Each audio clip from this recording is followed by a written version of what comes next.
असे भक्ताची घरी कामे न सांगता करी. देव न सांगता काम करतो. तिथं जाऊन राहावं असं वाटतं. देवाला तिथली रुची वाटते, प्रेम वाटतं.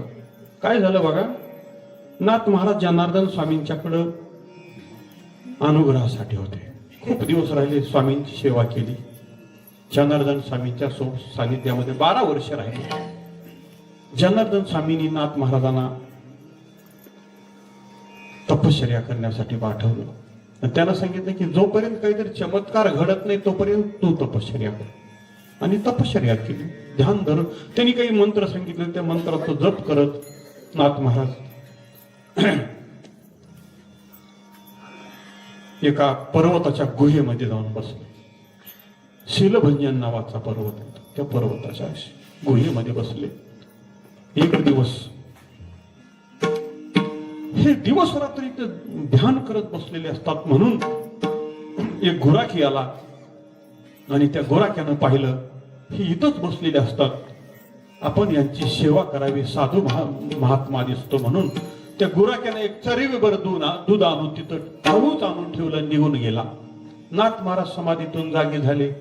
ते दूध पाहिलं, इकडं तिकडं पाहिलं, कोण आहे, दूध प्याले आणि पुन्हा समाधीस्थ बसले. असा बराच कालावधी गेला आणि एक दिवस तो गुरराखी दुधाची चरबी घेऊन आलेला आहे आणि नाथ महाराजांच्या डोक्यावर असा साप फणा काढून बसलेला आहे. फणा काढून साप बसलेला आहे आणि नाथ महाराज मात्र खाली ध्यानस्थ बसलेले. पाहिलं आणि दुधाची चरबी हातात घेऊन आलेला तो गोराखी तो साप पाहिल्याबरोबर जोरात ओरडला आणि हातातली चरबी खाली पडली. आणि नाथ महाराज समाधीतून जागे झाले. त्या गुराखीच्या डोक्यावरून हात फिरवला, त्याला अभय दिलं. गुराखी घरी गेला. नाथ महाराज जनार्दन स्वामीकडे आले. जनार्दन स्वामींनी सांगितलं की आता तू घरी जा.